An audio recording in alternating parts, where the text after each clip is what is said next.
Siapa yang tak kenal Ria Ricis? Pemilik nama asli Ria Yunita itu merupakan bungsu dari 3 bersaudara. Kakak pertamanya adalah Oki Setiana Dewi yang berprofesi sebagai pendakwah.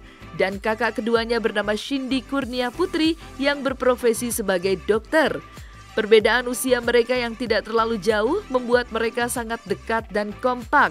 Saking dekatnya, mereka terkadang saling membuli satu sama lain. Sebagai kakak pertama, Oki Setiana Dewi paling sering mendapat bulian dari adik-adiknya. Lantas seperti apa Oki menyikapi ulah adik-adiknya itu? Ayo.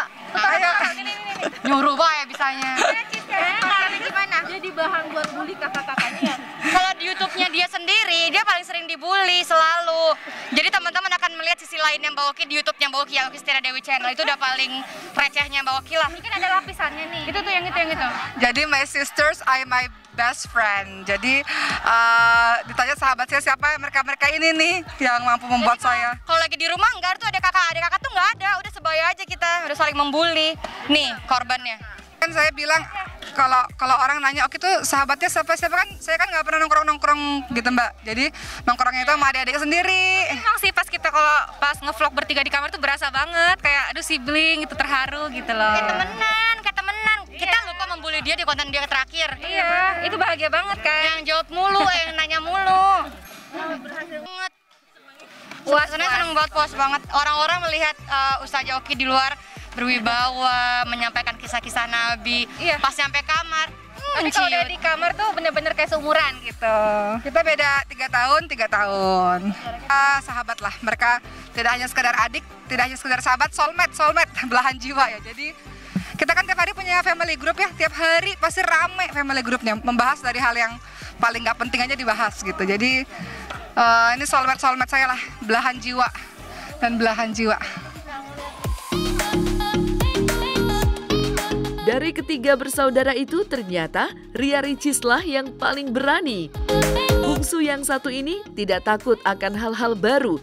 Saking beraninya, almarhum ayahnya pernah berpesan kepada kedua kakaknya agar selalu memantau Ria Ricis. Karakter Ria Ricis yang pemberani itu ternyata diikuti oleh salah satu anaknya Oki Setiana Dewi. Lantas siapakah anak Oki Setiana Dewi yang karakternya mirip seperti Ria Ricis? Berani banget, jadi kalau papa tuh selalu bilang hati-hati tuh Ricis, dia nggak pernah takut gitu, selalu terlalu berani katanya. Energinya emang selalu ekstra, nggak pernah habis, nggak pernah capek. Iya. Cium lagi.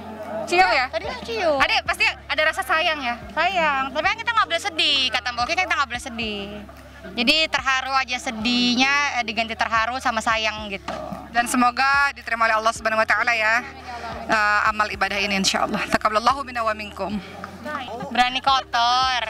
Iya, orangnya suka mencari pengalaman yang ekstrim baru. Dia berani semuanya pokoknya kalau Ricis. Jadi ada anak saya yang mirip banget sama Ricis, namanya Khadijah. Dia paling berani, dia pegang-pegang kambing, pegang-pegang sapi. Masih makan kambing dari tadi, tuh disayang-sayang kambingnya. Persis kayak Icis. Jadi ada karakter yang kayak Ricis di antara anak-anak saya.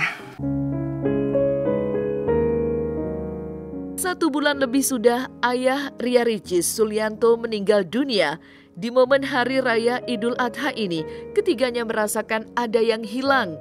Namun kehidupan harus terus berjalan. Mereka pun memilih ikhlas daripada harus meratapi apa yang telah terjadi. Hampa, ada yang kosong, tapi tetap kita harus selalu tersenyum, harus selalu ikhlas dan sabar dan terus melanjutkan kehidupan. Tapi kan kita hidup hanya sementara, jadi hidup ini untuk akhirat juga, jadi semangat beribadah. Sekarang Mbak Ung lagi di surga, lagi ngapain, mau video call, mau lihat katanya. Siapa Khadijah? Khadijah sama Mariam. Siapa? Ya nggak bisa, nggak ada video call. Sebenarnya ya teman-teman sekalian, kalau kita lihat ya corona ini memang banyak sekali orang-orang kesulitan ekonomi ya. Kurban ini kan memang ya kalau memang dia mampu ya dia berkurban.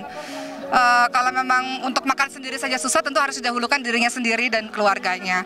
Tapi pemirsa sekalian, banyak banget loh yang saya lihat orang yang penghasilannya kecil sekali, mereka kurban juga karena mereka udah nabung dari bertahun-tahun yang lalu, saking tidak mau meninggalkan amalan utama di Hari Raya Idul Adha. Jadi sebenarnya insya Allah selama kita mempersiapkan insya Allah mudah-mudahan Allah mudahkan lah untuk kita berkorban. Kalau mungkin nggak bisa berkorban tahun ini, mudah-mudahan kita berdoa sama-sama semoga bisa berkorban di tahun-tahun berikutnya insya Allah.